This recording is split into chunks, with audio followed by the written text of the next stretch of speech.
Ticket ದರ ಏರಿಕೆ ಆಗಿರುವಂತಹ ಹಿನ್ನೆಲೆಯಲ್ಲಿ ಪ್ರಯಾಣಿಕರಿಂದ ಆಕ್ರೋಶ ವ್ಯಕ್ತವಾಗಿತ್ತು. ಹಾಗಾಗಿ ಪ್ರಯಾಣಿಕರ ಆಕ್ರೋಶಕ್ಕೆ ಕೊನೆಗೂ ಬಿಎಂಆರ್ಸಿಎಲ್ ಮಣಿದಿದೆ. 10% ದರ ಇಳಿಕೆಗೆ ಬಿಎಂಆರ್ಸಿಎಲ್ ನಿರ್ಧಾರವನ್ನ ಕೈಗೊಂಡಿದೆ. 3 ದಿನಗಳಲ್ಲಿ ಸಭೆಯನ್ನ ನಡೆಸಿ ಸಭೆಯ ನಂತರದಲ್ಲಿ ಟಿಕೆಟ್ ದರ ಇಳಿಕೆ ಮಾಡುವಂತಹ ತೀರ್ಮಾನವನ್ನ ಕೈಗೊಂಡಿದ್ದಾರೆ. ಇನ್ನು ಬಿಎಂಆರ್ಸಿಎಲ್ ಎಂಡಿ ಮಹೇಶ್ವರ್ ರಾವ್ ಈ ರೀತಿಯಾಗಿ ಹೇಳಿಕೆಯನ್ನ ಕೊಟ್ಟಿದ್ದಾರೆ. ಡಬಲ್ ದರ ಏರಿಕೆಯಾದ ಜಾಗದಲ್ಲಿ ಮಾತ್ರ ಇಳಿಕೆಯಾಗತ್ತೆ, ಪರಿಷ್ಕರಣೆ ನಡೀತಾ ಇದೆ, ಶೀಘ್ರ ನಿರ್ಧಾರವನ್ನ ಮಾಡ್ತೀವಿ ಅನ್ನೋದಾಗಿ ಹೇಳಿಕೆಯನ್ನ ಕೊಟ್ಟಿದ್ದಾರೆ. ಇನ್ನು ಬೆಂಗಳೂರು ನಗರ ಪ್ರಯಾಣಿಕರ ಜೀವನಾಡಿಯಾಗಿರುವಂತಹ ನಮ್ಮ ಮೆಟ್ರೋ ಮಿನಿಮಮ್ ದರ 10 ರೂಪಾಯಿ, ಮ್ಯಾಕ್ಸಿಮಮ್ ದರ 90 ರೂಪಾಯಿ ಇದೆ. ಮುಂದೆಯೂ ಕೂಡ ಈ ದರದಲ್ಲಿ ಯಾವುದೇ ರೀತಿಯ ಬದಲಾವಣೆ ಅನ್ನೋದು ಆಗೋದಿಲ್ಲ. 100% ಹಾಗೂ 90% ಜಂಪ್ ಆದ ಕಡೆಯಲ್ಲಿ ಮಾತ್ರ ಬದಲಾವಣೆಯನ್ನ ತರಲಾಗತ್ತೆ.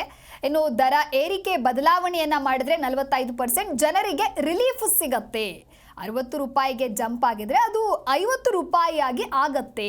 ಮ್ಯಾಟ್ರಿಕ್ಸ್ ಆಧಾರದ ಮೇಲೆ ಬಿಎಂಆರ್ಸಿಎಲ್ ಈ ರೀತಿಯಾಗಿ ದರ ನಿಗದಿಯನ್ನ ಮಾಡಲಾಗತ್ತೆ ಅನ್ನುವಂಥ ಹೇಳಿಕೆಯನ್ನ ಕೊಟ್ಟಿದ್ದಾರೆ ಬಿಎಂಆರ್ಸಿಎಲ್ ಎಂಡಿ ಮಹೇಶ್ವರ್ ರಾವ್. ಇನ್ನು ಪ್ರಯಾಣಿಕರ ಆಕ್ರೋಶಕ್ಕೆ BMRCL ಮಣಿದಿದೆ. See, it all depends on ಇದು like madam ಹೇಳಿದ ಪ್ರಕಾರ most of these issues which are coming up will not be in the longer distance locations.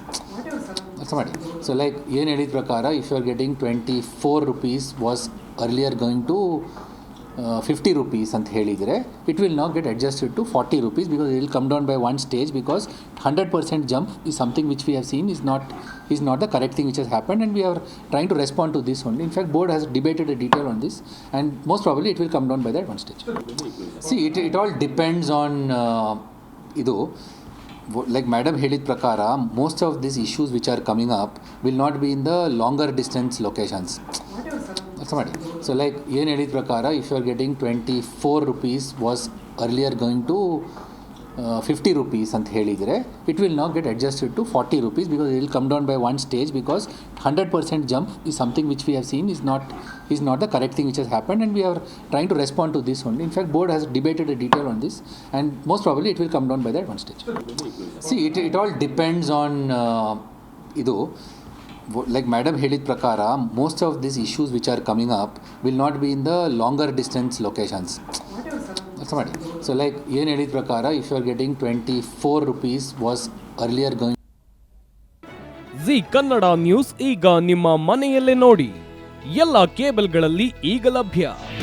ನಿಮ್ಮ ನೆಚ್ಚಿನ ಜಿ ಕನ್ನಡ ನ್ಯೂಸ್ ಈಗ ಸನ್ ಡೈರೆಕ್ಟ್ ನಲ್ಲಿ number 292, Tata Play number 1664, Jio TV number 1334, NXT digital number 30, in cable number 30, city networks 51, U digital number 162, GTPL number 17, Rockline telecommunications number 42, Shri Basaveshwara cable number 168, rural cable network 60, Vinayaka digital 57, Abhishek cable 821, city channel 53, Siddeshwara cable network 57, ವಿ4 digital infotech 628, Surya digital networks 53, Gajanan digital number 836, Malnad infotech private limited number